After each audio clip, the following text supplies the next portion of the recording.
السلام علیکم ورحمۃ اللہ وبرکاتہ۔ تمام سسٹرز کے لیے میری اللہ تعالیٰ سے دعا ہے کہ اللہ تعالیٰ آپ سب کو صحت تندرستی والی، ایمان والی اور اسلام والی لمبی زندگی عطا فرمائے۔ تو آج انشاءاللہ العزیز ہم پڑھیں گے اپنا لیسن نمبر 32 سورۃ النور مدنیہ کی آیت نمبر بھی 32 اور پارہ نمبر 18۔ تو آئیے اب ہم سٹارٹ کرتے ہیں۔ اعوذ باللہ من الشیطان الرجیم، بسم اللہ الرحمن الرحیم۔ اور انکحو تم نکاح کر دو۔ انکحو امر حاضر کا صیغہ ہے، اور تم نکاح کر دو یا کروا دو۔ الایام مجرد یعنی بے نکاح مردوں اور عورتوں کا۔ الایام میں عورتیں اور مرد دونوں شامل ہوں گے، ایسے جو بے نکاح ہیں۔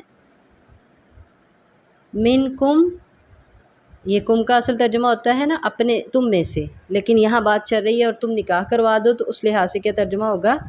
اپنے میں سے۔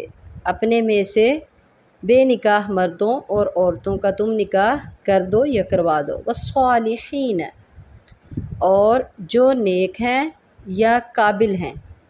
والصالحین کے دو ترجمے ہوں گے، اور جو نیک ہیں یا اس قابل ہیں۔ من عبادکم، اپنے غلاموں میں سے۔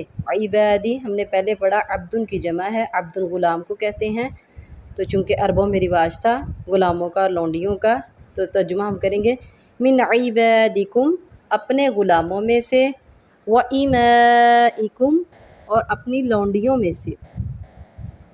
ایمائی امتن کی جمع ہے، امتن لونڈی، وإمائی، اور یہ امتن کی جمع ہو جائے گی لونڈیاں۔ وإمائکم، اور اپنی لونڈیوں میں سے۔ ان یکونوا، اگر ہوں گے وہ، شرط کیا ہے؟ ان یکونوا، اگر ہوں گے وہ، فقراء، فقیر یا محتاج۔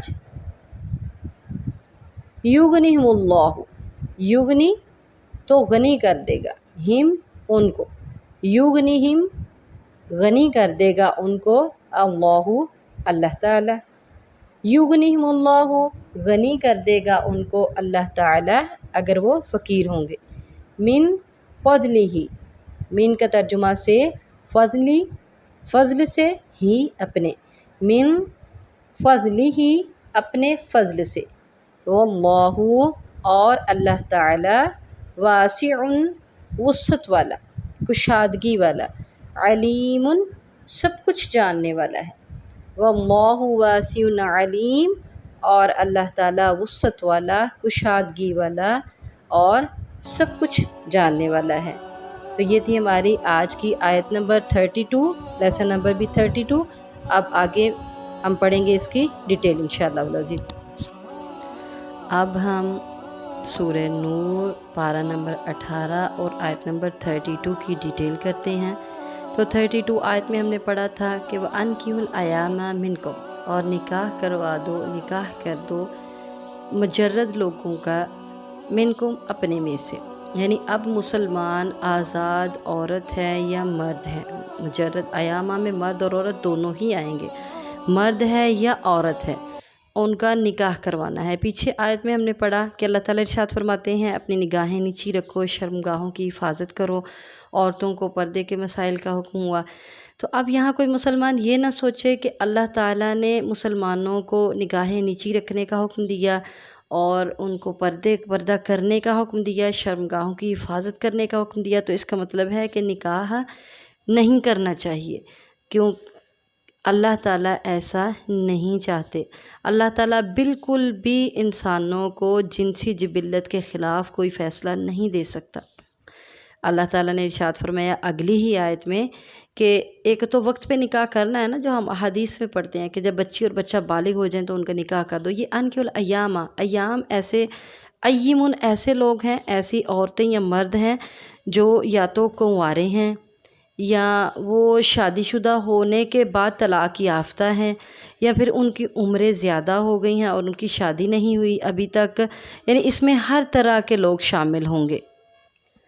وہ لوگ جو نکاح کے قابل ہو چکے اور پھر کسی بھی وجہ سے وہ ابھی تک نکاح کے بغیر رہ رہے ہیں، چاہے نکاح ہونے کے بعد بیوہ ہو گئے یا پھر بغیر نکاح کے رہ رہے ہیں، جتنی بھی ان کی عمر ہے ان کو کہا جائے گا ایامہ۔ تو اللہ تعالیٰ نے ارشاد فرمایا کہ ایامہ یعنی اپنے مجرد لوگوں کے نکاح کر دو۔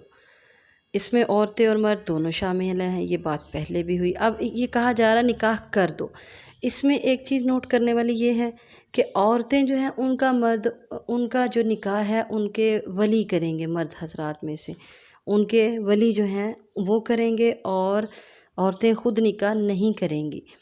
اچھا، دوسری یہ بات ہے کہ مرد چونکہ اپنا نکاح خود کر سکتے ہیں، کروا سکتے ہیں خود نکاح، ان کو اس چیز کی اجازت ہے، لیکن ان کے ساتھ یہ معاملہ ہوگا کہ ہمارے معاشرے میں ہم دیکھتے ہیں کہ اگر ہمارے بچے بڑے بھی ہو جاتے ہیں، بالغ ہو جاتے ہیں، کام کاروبار والے بھی ہوتے ہیں، تو ماں باپ کے تعاون کے بغیر یا گھر کے ولی کے تعاون کے بغیر ان کا نکاح کرنا پھر بھی مشکل ہے۔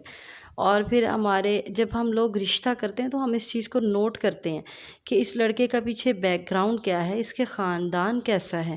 جب ایک لڑکا خود ہی ہمارے پاس آ جائے اور خود ہی آ کے کہے کہ میں اپنا نکاح کروانا چاہتا ہوں، میرا اچھا کاروبار ہے، اور اس کے فیملی والے ساتھ نہ ہوں، تو ہم اس چیز کو ناپسند کرتے ہیں۔ تو یہ معاشرتی تقاضا ہے۔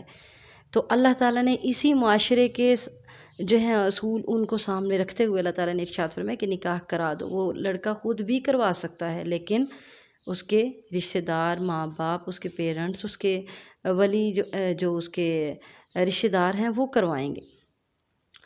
ہاں، اگر وہ نہیں کروائیں گے، ان کا یعنی کہ ہر صورت ان کا تعاون ہو، کسی نہ کسی صورت میں بھی ہو، ان کا تعاون ہونا چاہیے اس کے ساتھ، چاہے وہ مال کی شکل میں ہو تعاون، چاہے وہ رشتہ تلاش کرنے کی شکل میں ہو تعاون۔ تو کوئی بھی ایسا مجرد مرد یا عورت جو ہمارے پاس ہیں، ہمارے ساتھ رہنے والے ہیں، ان کے جو ہے وہ نکاح میں تعاون کریں، وہ کسی بھی صورت کریں، مال کی شکل میں کریں، رشتہ تلاش کرنے کی شکل میں کریں، یا جس صورت بھی کریں، رشتہ دینے کی شکل میں کریں۔ تو اس کا مطلب یہ ہے کہ وانکحوا الایام، مجرد لوگوں کا نکاح کر دو، یعنی ان کے ساتھ تعاون کرو، ہر صورت تعاون کرو، منکم اپنے میں سے، یعنی مومنوں میں سے، مسلمانوں میں سے۔ اب آگے بات چل رہی ہے، پہلے آزاد مرد اور عورتوں کی بات تھی، اب آگے دیکھیں وہ صالحین من عبادکم و امائکم، اور نیک لوگ، اس کے دو ترجمے کریں گے، صالحین لائق یا نیک، یعنی جو تمہارے لونڈیوں اور غلاموں میں سے نکاح کے لائق ہیں، یا پھر جو تمہارے لونڈیوں اور غلاموں میں سے نیک لوگ ہیں ان کا نکاح کر دو۔